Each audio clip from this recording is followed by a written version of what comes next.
Bismillahirrahmanirrahim. Assalamualaikum warahmatullahi wabarakatuh. Alhamdulillahi wa kafah, wassalatu wassalamu ala rasulillahil mustafa wa ala alihi wa ashabihi wa man ihtada. Amma ba'du, raditu billahi rabba wa bil islami dina wa bi muhammadin nabiyya wa rasulah. Rabbi shrah li sadri wa yassir li amri wa halul 'uqdatam min lisani yafqahu qawli. Qala Allah ta'ala fil Qur'anil Karim, a'udzu billahi minasy syaithanir rajim. Inna anzalnahu fi lailatul qadar wa ma adraka ma lailatul qadar. Lailatul qadri khairum min alfi syahr. Tanazzalul malaikatu war-ruhu fiha bi'izni rabbihim min kulli amr. Salamun hiya hatta matla'il fajr. Ma'asyiral muslimin muslimat jamaah salat zuhur rahimani Allah wa iyyakum. Alhamdulillahirabbil alamin. Kita mengucap syukur kepada Allah atas segala nikmat yang Allah karuniakan kepada kita semuanya. Mudah-mudahan semakin kita bersyukur, semakin Allah hadirkan tambahan nikmat. Salawat kepada Rasul, Allahumma salli ala Muhammad wa ala ali Muhammad. Bapak dan Ibu saudaraku, kita sudah berada di pekan yang ketiga, memasuki pekan yang keempat di bulan suci Ramadan 1447 Hijriyah. Sejatinya amalan yang terbaik adalah amalan yang ketika kita mengakhirinya dengan akhir yang terbaik. Karena itulah Rasulullah sallallahu alaihi wasallam bersabda, "Innamal a'malu bil khawatim." Sesungguhnya amalan-amalan itu dinilai berdasarkan bagaimana kita mengakhirinya. Banyak orang yang mengawali Ramadan dengan begitu semangat, bersungguh-sungguh dengan ibadah siam di siang hari, pun begitu dengan qiyam di malam hari. Tapi bergulirnya waktu, bahkan belum lagi separuh Ramadan, semangat itu sudah kendur. Kesungguh-sungguhan itu sudah mulai berkurang. Padahal sesungguhnya apa yang seharusnya kita ambil dari baginda Rasul sallallahu alaihi wasallam menyikapi Ramadan itu adalah semakin Ramadan akan berakhir, semakin dia bersungguh-sungguh, semakin memperbanyak amal-amal saleh, supaya akhir daripada Ramadan ini berlalu adalah akhir yang indah. Makanya perlu kita semuanya merenungkan bahwa sesungguhnya tolak ukur keberhasilan Ramadan kita itu adalah bagaimana kita mengakhiri Ramadan itu kelak. Itulah makna dari hadis Nabi, innamal a'malu bil khawatim. Dan dalam riwayat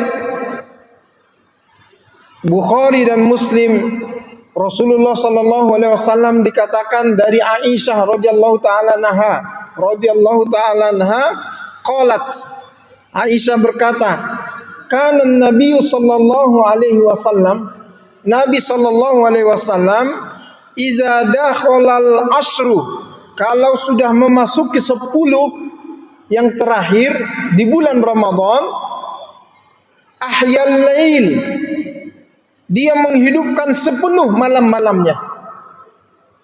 Menghidupkan sepenuh malamnya itu berarti bahkan tidak lagi tidur di malam hari.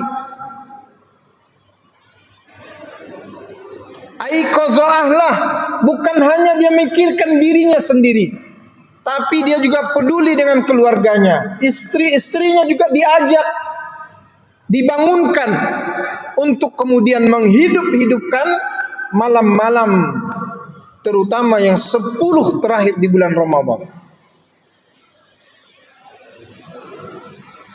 Wajadda, dan Nabi lebih bersungguh-sungguh. Beda kesungguhan Nabi dalam menyikapi amal soleh di penghujung Ramadan dengan di awal. Bedanya di penghujung Ramadan ini beliau lebih bersungguh-sungguh. Tidak sebaliknya seperti, mohon maaf, mungkin di sebagian di antara kaum muslimin di awal Ramadan begitu bersungguh-sungguh, tetapi bagaimana akan berakhir Ramadan ini sudah seakan Ramadan usai sebelum waktunya. Maka kaum muslimin yang dirahmati oleh Allah, kita perlu renungkan, kalau kita di antara umat Nabi Muhammad yang berharap akan mendapatkan kemuliaan Ramadan ini sepenuhnya, termasuk untuk mendapatkan satu malam yang diberitakan oleh Rasulullah SAW di bulan Ramadan ini, yang itu lebih baik daripada 1000 bulan, yang kita kenal dengan istilah malam Lailatul Qadar, maka sesungguhnya kesungguhan kita tidak boleh berkurang, tidak boleh kendur. Malam Lailatul Qadar secara khusus diperintahkan oleh Nabi untuk kita cari. Bukan kita nanti. Kita mesti mencarinya. Nabi SAW bersabda, taharrau Lailatul Qadri. Cari olehmu malam Lailatul Qadar. Fil asril awakhir min Ramadan. Di 10 yang terakhir di bulan Ramadan. Dalam riwayat yang lain, fil witri minal asril awakhir min Ramadan. Pada malam-malam ganjil di 10 yang terakhir di bulan Ramadan. Disuruh kita cari. Bukan disuruh untuk kita nanti. Lalu pertanyaannya, di mana kita mencari malam Lailatul Qadar? Yang dicari itu kemuliaannya, bukan bentuk malamnya atau suasana kondisinya seperti apa di malam itu. Tidak, itu yang kita cari. Yang kita cari adalah kemuliaan yang Allah siapkan di malam Lailatul Qadar tersebut, dan pilihan untuk mencari kemuliaan itu adalah di malam-malam 10 terakhir kita memperbanyak amal-amal soleh. Maka kemudian kalau kita berazam ingin mengikut kepada sunnah Nabi SAW yang 10 terakhir dia tidak tidur, dia menghidup-hidupkan malamnya, maka itulah yang kita lakukan di 10 terakhir Ramadan tersebut. Dengan apa? Dengan amal-amalan unggulan kita.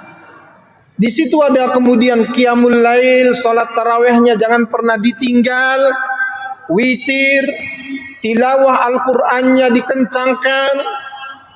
Kemudian di 1/3 malam sampai menjelang subuh diperbanyak untuk salat tahajud. Yang salat tahajud itu secara khusus Allah katakan dapat mengangkat derajat kita kepada makom yang lebih terpuji dan juga mulia.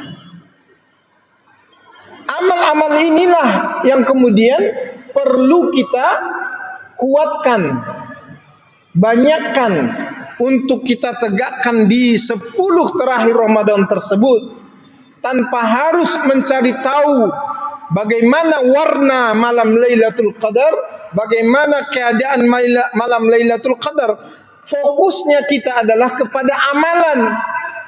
Urusan terjadinya malam Lailatul Qadar itu adalah kewenangan mutlak dari Allah Subhanahu wa taala.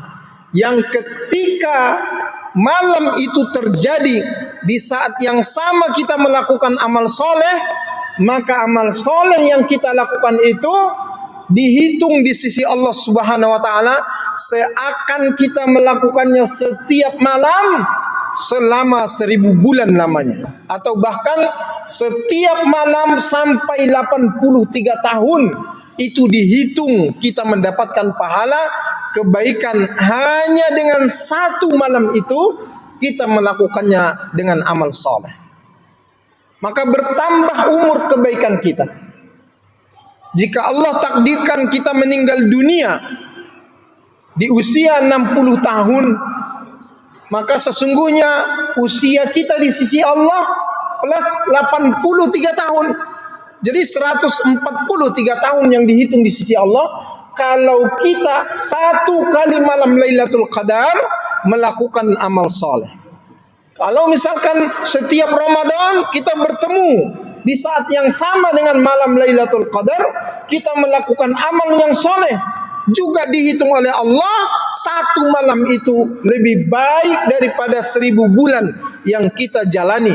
Atau usia kita melakukan amal soleh dihitung di sisi Allah Subhanahu wa Ta'ala bertambah sampai 83 tahun lamanya.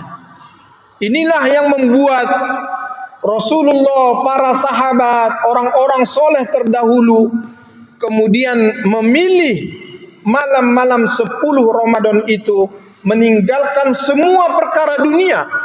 Mereka hanya fokus untuk kemudian beramal saleh, terutama di malam yang kita sebut dengan istilah al-i'tikaf. Dia tidak lagi peduli dengan tidurnya yang nyenyak di rumahnya. Dia lebih menikmati bagaimana memperkuat amal saleh di masjid, karena hakikatnya sentral utama pelaksanaan ibadah Ramadan ini adalah di masjid.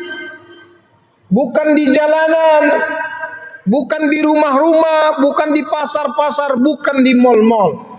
Tetapi satu-satunya tempat yang disebutkan oleh Allah dalam rangkaian ayat puasa itu hanyalah masjid. Maka sentral, pusat utama pelaksanaan amal ibadah Ramadan ini adalah di masjid. Maka kaum muslimin yang dirahmati Allah, lekatkan hati kita untuk kemudian mengisi ruang-ruang dalam 10 yang terakhir ini untuk kemudian lekat dengan masjid-masjid kita dan memperbanyak amal-amal soleh di masjid-masjid kita, menghidupkan malam-malamnya dengan amal-amal unggulan kita, yang dengan amal unggulan itu kita bisa bertransaksi dengan Allah Subhanahu wa Ta'ala. Jika engkau punya hajat terhadap Allah, tukarkan, jangan datang tangan kosong. Sebagaimana engkau saat ini berbisnis di dunia, saat engkau ingin melelang, menyerahkan daganganmu, engkau harus mendapatkan sesuatu pembayaran. Begitu kita buat kepada Allah Subhanahu wa Ta'ala. Dan pembayaran semua hajat yang kita butuhkan dari Allah Subhanahu wa Ta'ala adalah amal soleh yang kita lakukan di dunia dengan niat karena Allah Subhanahu wa Ta'ala. Mudah-mudahan sisa hari-hari yang tidak lama lagi kita akan ditinggal oleh Ramadan ini, kita sadari kemudian untuk memperkuat amal soleh dan juga mengisi ruang-ruang yang ada dengan amal-amal kebaikan yang dihitung sebagai amal unggulan kita di sisi Allah Subhanahu wa Ta'ala. Nasrun minallahi wa fathun qarib wa basyiril mu'minin. Wassalamu alaikum warahmatullahi wabarakatuh.